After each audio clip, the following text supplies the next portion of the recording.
हाय गागंदा Pakistani family reaction. तो कैसे हैं आप सब? मेरा नाम मैं नानद। और बहुत ही बड़ा वीडियो निकल कर आ रहा है। चंद्रयान 3 ने अंतरिक्ष में बहुत ही बड़ा खेल करके तोड़ दिए हैं इस दुनिया के रिकॉर्ड, और पूरी दुनिया इस चीज से को लेकर हैरान हो गई है। अच्छा, हाँ, अब ये मुझे भी नहीं पता कि आखिर अंतरिक्ष के अंदर चंद्रयान 3 ने ऐसा क्या किया जिससे पूरी दुनिया में बवाल मची और सारे रिकॉर्ड टूट गए। ये तो अब जल्दी से वॉच करेंगे बिल्कुल, तभी इसके बारे में हमें आइडिया लगेगा। तो कौन ऑन करते हैं स्टार्ट। कामयाबी से पहुंच जाओ। अचानक इसरो ने बदल डाला चंद्रयान 3 का रास्ता। धरती से 170 किलोमीटर दूरी पर चल रहा था चंद्रयान 3। इसरो वैज्ञानिकों ने चलाए इंजन। अब 220 किलोमीटर पर हुआ बड़ा खेल। चंद्रयान 3 पर वैज्ञानिकों ने दी बड़ी खबर। सुनकर अंतरिक्ष वैज्ञानिक छोड़िए, भारतीय हुए बाग-बाग।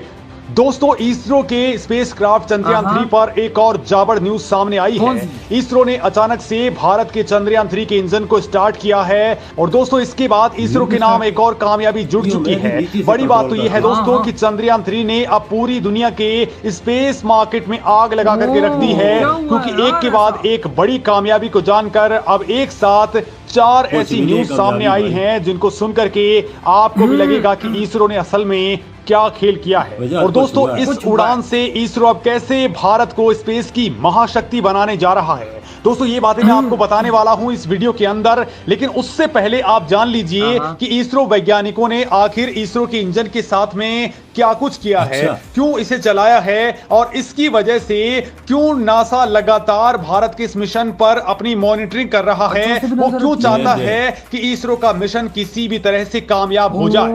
तो दोस्तों, सबसे पहले तो मैं आपको जो बात है वो बता देता हूं इसरो के करंट पोजीशन को लेकर के। इसरो वैज्ञानिकों ने एक बड़ी खबर देते हुए बताया है कि टीम ने चंद्रयान 3 की दूसरी ऑर्बिट मैनूवरिंग को सफलतापूर्वक पूरा कर लिया। दोस्तों, इस वक्त हमारा चंद्रयान 3 धरती के चारों ओर अंडाकार कक्षा में गोल गोल चक्कर लगा रहा है, जिसमें कभी तो चंद्रयान धरती के बेहद करीब आ रहा है तो कभी बहुत दूरी पर चला जाता है। अब धरती के नजदीक यानी कि कम दूरी को पेरिजी और धरती से लंबी दूरी को एपोजी कहा जाता है। लॉन्चिंग के बाद चंद्रयान 3 को 173 किलोमीटर पेरिजी और 36,500 किलोमीटर की एपोजी वाली अंडाकार कक्षा में डाला गया था, जिसके बाद दोस्तों पहले ऑर्बिट मैनूवरिंग में धरती के ऑर्बिट में लंबी दूरी यानी कि एपोजी को 36,500 किलोमीटर से बढ़ा करके 41,762 किलोमीटर कर दिया गया। जिसके बाद अब दूसरी मैनूवरिंग में पास की दूरी यानी पेरिजी को 173 किलोमीटर से बढ़ा करके 220 किलोमीटर कर दिया गया है। यानी दोस्तों, पहले जो चंद्रयान 173 किलोमीटर की पेरिजी यानी कि धरती से निकट दूरी और 31,650 किलोमीटर की एपोजी, यानी दोस्तों जो चंद्रयान पहले धरती के नजदीक था अब वो काफी दूरी पर जा चुका है। और दोस्तों, अब ऑर्बिट मैनूवरिंग करके अधिकतम दूरी को 41,762 किलोमीटर और न्यूनतम दूरी को 220 किलोमीटर कर दिया गया है। दोस्तों, इस दौरान चंद्रयान 3 के इंजनों को 42 सेकंड के लिए चालू किया गया, और अब इसरो वैज्ञानिक इसकी कक्षा से संबंधित डेटा का एनालिसिस कर रहे हैं। दोस्तों, इसरो वैज्ञानिकों ने क्लियर कहा है कि दूसरी ऑर्बिट मैनूवरिंग पूरी तरह से सही हुई है। मतलब अब चंद्रयान 3 धरती से थोड़ा और दूरी पर चला गया है, और दोस्तों उम्मीद है कि इसी हफ्ते ही 3 और ऑर्बिट मैनूवरिंग की जाएंगी, जिसमें लगातार तीसरी, चौथी और 5वीं ऑर्बिट को बदल दिया जाएगा। मतलब धरती के चारों तरफ 5 बार चंद्रयान 3 की कक्षाओं को बदला जाएगा।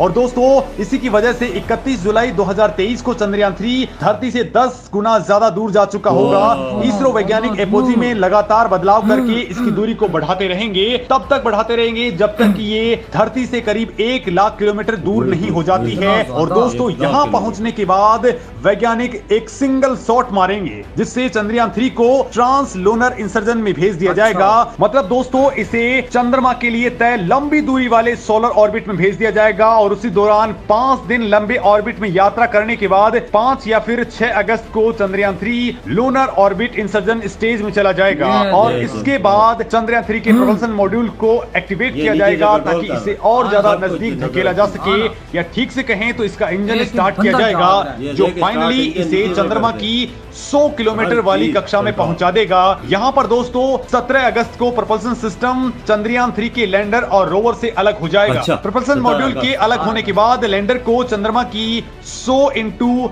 30 किलोमीटर वाली कक्षा में लेकर के जाया जाएगा, जिसके बाद दोस्तों इसे डी बूस्टिंग की जाएगी, यानी कि इसकी गति को कम करना पड़ेगा और ये काम होगा 23 अगस्त को। और दोस्तों यही वो क्षण होगा जब भारत के वैज्ञानिक नहीं बल्कि करोड़ों भारतीयों की सांसें भी थम चुकी होंगी, क्योंकि यही सबसे कठिन टास्क होता है और यहीं से शुरू होगी लैंडिंग की प्रोसेस। हालांकि दोस्तों इस बार विक्रम लैंडर के चारों पैरों को काफी ताकतवर बनाया गया है, नए सेंसर्स लगाए गए हैं, नए सोलर पैनल लगाए गए हैं और सॉफ्टवेयर को बहुत ज्यादा उम्दा बना दिया गया है।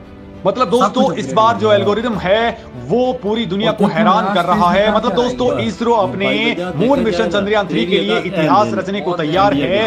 ये चंद्रमा के दक्षिण ध्रुव पर सॉफ्ट लैंडिंग करने वाला है। लेकिन दोस्तों यहीं पर ही एक बड़ा खेल भी स्टार्ट हो चुका है। कौन सा? क्योंकि दोस्तों दुनिया में चांद पर पहुंचने की शुरुआत वैसे तो 60 साल पहले हो गई थी, लेकिन अब इसमें चावड़ तरीके से तेजी आ चुकी है। दोस्तों 60 साल पहले वाली कहानी अगर आपको बताऊं तो तब रूस ने अपने मून मिशन लूना 1 को लॉन्च किया था। लेकिन दोस्तों आपको बता दूं कि अमेरिकी स्पेस एजेंसी नासा की आर्टेमिस मिशन, रूस के लूना और चीन की चांगी को कंपेयर करें तो भारत इस बार कई नए इतिहास रचने वाला है। पहली बात तो यह है कि चांद पर भारत सॉफ्ट लैंडिंग करने वाला चौथा मुल्क बन जाएगा।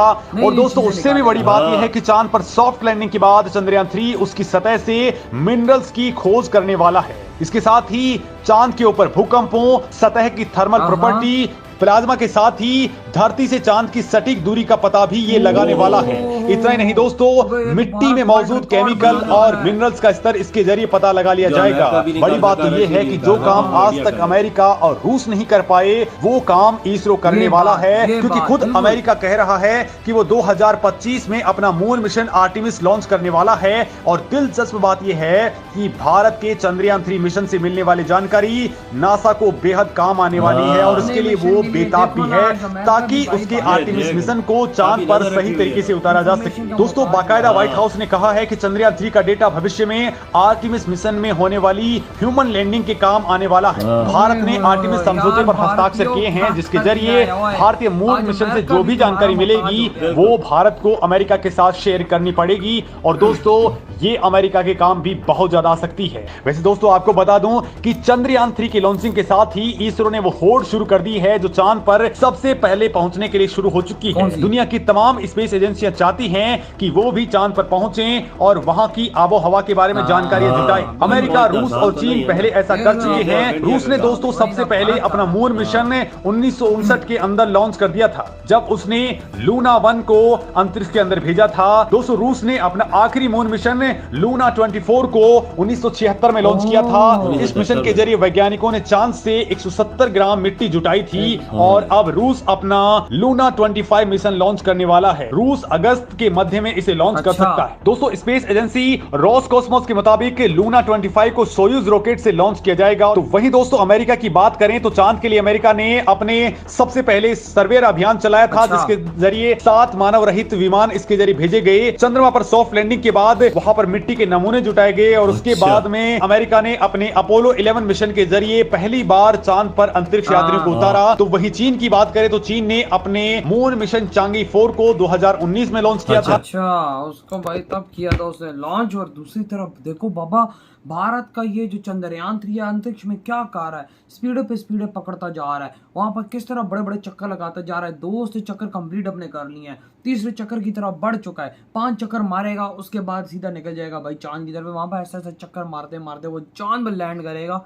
अंदाजा लगाओ आज भारत के चंद्रयान 3 ने कितनी बड़ी अचीवमेंट हासिल कर ली। बहुत बड़ी अचीवमेंट है वजह देखना, अमेरिका भी नजर लगा के बैठा हुआ है, क्योंकि उसको भारत की इंफॉर्मेशन चाहिए। वो क्यों चाहिए कि उसने भाई अपना मिशन भेजना, और भारत से वो डिमांड अभी कर रहा है कि भाई आपको जो इन्फॉर्मेशन वहां से मिले प्लीज आप हमें भी दीजिएगा। हमारा जो आने वाला मिशन है हम उसमें इसका इन्फॉर्मेशन का यूज करेंगे। देखो यार भारत के इस टाइम कितना ये कदमों में गिर चुका है अमेरिका के, भाई वो डिमांड कर रहा है कि आप हमें इसकी इन्फॉर्मेशन ये देख। और बाबा जी देखो ऊपर चंद्रयान 3 को उसके 47 सेकंड के लिए उसका इंजन भी ऑन किया है। ये देखो और स्पीड भी बढ़ा दी गई है। ये देख स्पीड भी उसकी बढ़ा दी गई है ताकि वो जल्दी ट्रैवल करे, ताकि टाइम उसका और कम लगे। 17 अगस्त को वो उससे जुदा हो जाएगा ना, आपस में जुदा हो जाएगा। हाँ, और अपना 23 से 24 अगस्त का वो जो दिन होगा वो भारत का इतिहास, इंडिया की तारीख में एक नया बाप रकम करेगा, कसम से सुनहरी रोज से वही ना, वो लैंड कर जाएगा चांद पर। वहां पर भाई सब बताया जा रहा है। अभी मुझे इसमें इसी में पता लगा कि भाई दुनिया से चांद तक की दूरी भी वो बताएगा और वहां से मिनरल्स ढूंढेगा। चांद पर आबो हवा का सिस्टम वो ढूंढेगा। वो चांद पर जो भूकंप वगैरह है अगर आता भी है तो भाई उसकी वो देखेगा। जो चीजें रशिया, चाइना, अमेरिका नहीं ढूंढ सका वो इंडिया सब कुछ करेगा। ओ भाई इंडिया ने तो पानी तक ढूंढ लिया जो और कोई ना ढूंढ सका। यानी चांद पर पानी भी है। ये जिगर कामयाबी से मिशन मुकम्मल होगा भैया। और जिस तरह अभी चंद्रयान 3 अंतरिक्ष में झंडे गाड़ है, मैं कहता हूँ कुछ ही दिन रह गए हैं कि याद रखना भारत का ये चंद्रयान 3 भाई चांद पर लैंड करके वहां पर झंडे गाड़ बिल्कुल तो इंडिया का झंडा लहरा के वापस आएगा। तो यार बिल्कुल बाबा जी बिल्कुल। तो यार आप लोग क्या कहते हैं भाई चंद्रयान 3 की इस अचीवमेंट के बारे में कि उसने फाइनली 2 चक्कर पूरे कर लिए हैं, तीसरे चक्कर की तरफ लग गया, स्पीड बढ़ा दी गई और कि जल्दी काम मुकम्मल करें, जल्दी मुकम्मल हो, लेट ना हो। लेट। तो यार आपके क्या थॉट है? इधर वीडियो खत्म कर दे तो